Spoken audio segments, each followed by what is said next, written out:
Et yo tout le monde, c'est Hugo du Café des Mangas et aujourd'hui on se retrouve pour une nouvelle vidéo. Donc aujourd'hui ça va être une vidéo en rapport avec le chapitre 1079 de One Piece.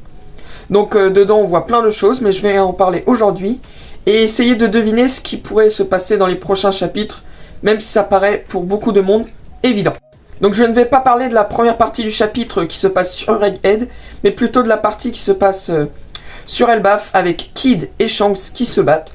Donc c'est quand même un combat qui montre certaines choses, qui montre que Kid il avait quand même une puissance destructrice avant que Shanks détruise tout son équipage en un seul coup de sabre ou de haki. Je pense plus que c'est un coup de haki parce que il a pas l'air d'avoir de coups d'épée on va dire. Mais du coup ça montre aussi que Shanks est vraiment surpuissant. Il a atomisé Kid et avec Dory et Brogy à la fin qui détruisent le bateau, on peut se dire que Kid c'est fini pour lui. Sauf que je pense, et je me suis rappelé, et je l'ai vu aussi un peu sur Twitter, que Luffy, quand il était à Sabaody, il a vu que, on l'a vu que c'était marqué que l'équipage Luffy est complètement disparu, ou je sais plus comment, un truc comme ça. Donc on s'était tous dit, bon bah là, c'est un peu foutu là. Sauf que, il est revenu avec de l'entraînement. Et pourquoi Kid pourrait pas avoir la même chose? Revenir avec un entraînement ou avec un allié.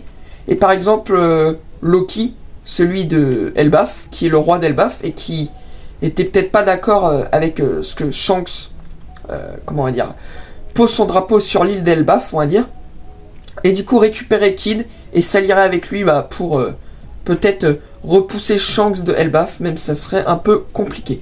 Donc ça ferait un retour de Kid, qui est un personnage assez apprécié quand même, on va pas se le mentir, mais qui est aussi très fort, et qui là est juste tombé sur plus fort que lui, tout simplement. Donc je vais juste parler aussi de la dernière page où on était sur Egghead, où on voit le bateau de Barbe Noire arriver sur Egghead, et donc on peut se poser la question de qu'est-il advenu de Law et de Garp. Donc pour moi il y en a un des deux qui est mort et l'autre qui est capturé, donc lequel je ne sais pas. Kobe pour moi est capturé toujours, il a toujours été capturé, mais du coup je parierais plus sur la mort de Law, un peu comme Kid en mode la nouvelle génération, même s'ils ont fait tomber Big Mom, ils se font détruire derrière par d'autres empereurs en fait, tout simplement. Parce qu'ils étaient quand même deux pour faire tomber Big Mom. Et là on a Barbe Noire et Shanks en 1v1 contre Law et Kid, donc ils avaient aucune chance. Mais du coup je pense que Garp est capturé avec Kobe, ce qui montre aussi que Barbe Noire et son équipage sont vraiment très puissants. Parce qu'ils ont quand même réussi à se tailler et arriver maintenant sur Egghead.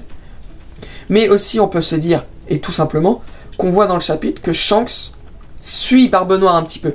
Il a des informations, il sait où il est, et je pense du coup qu'il va venir aussi sur Egghead. En sachant, je pense qu'il le sait du coup, que Luffy est aussi sur Egghead et que Barbe Noire arrive sur Egghead comme tous les navires de la marine.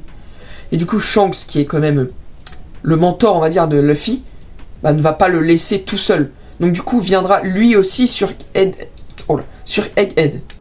En ce qui concerne, je pense, la Cross Guild aussi, donc avec le dernier empereur Baggy, je pense que eux aussi vont venir sur Egghead. Là vous allez me dire, ouais mais c'est complètement abusé, il va y avoir tout le monde.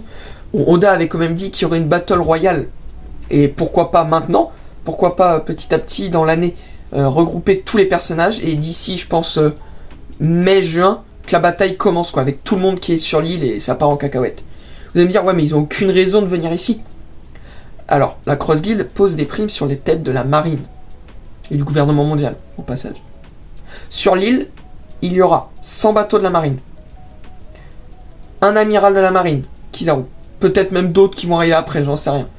Des personnes qui ont l'air toutes peut-être des prétendants au futur amiral. On a un doyen. Je pense que là, il y a tellement de raisons pour que ils viennent sur l'île, en sachant qu'il y a peut-être aussi Garp et Kobe qui sont capturés. On pourrait aussi avoir, et ça peut être aussi très intéressant, que même si Barbe Noire arrive sur l'île, il a quand même ses captures, donc Garp, Kobe, mais il a aussi toujours Pudding. Et Pudding, qui veut la récupérer? L'équipage de Big Mom, qui n'est plus là, mais voilà. Donc on pourrait aussi avoir l'équipage de Big Mom mené par Katakuri, qui arrive aussi sur l'île. Donc on aurait vraiment tous les grands pirates et instances de One Piece sur une seule et même île où ça partirait en cacahuète et il y aurait une baston totale. Et je vois bien dans les prochains chapitres l'équipage de Mungara qui essaye de fuir. Et là, Barbe Noire qui arrive et qui dit à Luffy, alors ton allié Law, bon, il va parler de Law et tout, qu'il aura tué, qu'il a Garp et Kobe comment ça s'appelle, en capture. Et là, Luffy, il va pas pouvoir partir, il va pas pouvoir dire, oh c'est pas grave, c'est à cause de Garp, de Barbe Noire, que Ace est mort, que Law est peut-être mort, c'est une théorie, hein, mais voilà, que Law est peut-être mort, que Garp et Kobe sont capturés. Je pense que là, Luffy a toutes les raisons de rester et d'affronter Barbe Noire. Je pense pas que ce sera l'affrontement final entre les deux, mais il y aura peut-être une première partie avec Shanks après qui interviendra et tout.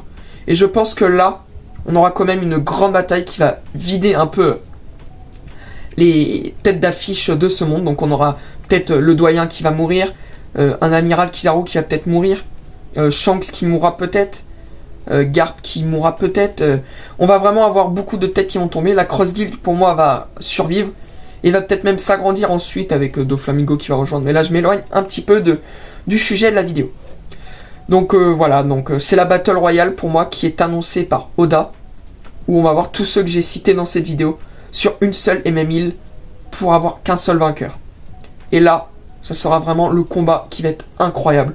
On va avoir de partout, tout le monde va être content, on va être content, il y aura des bastons de partout. Et je pense que là, on aura vraiment un climax de ce manga. Marineford sera de la rigolade à côté.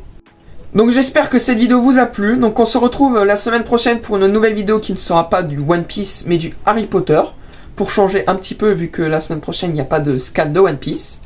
Donc j'espère que cette vidéo vous a plu. N'oubliez pas de liker et de vous abonner pour me soutenir, ça me ferait extrêmement plaisir. Comme toujours. Et on se retrouve la semaine prochaine. C'était Hugo du Café des Mangas. Salut!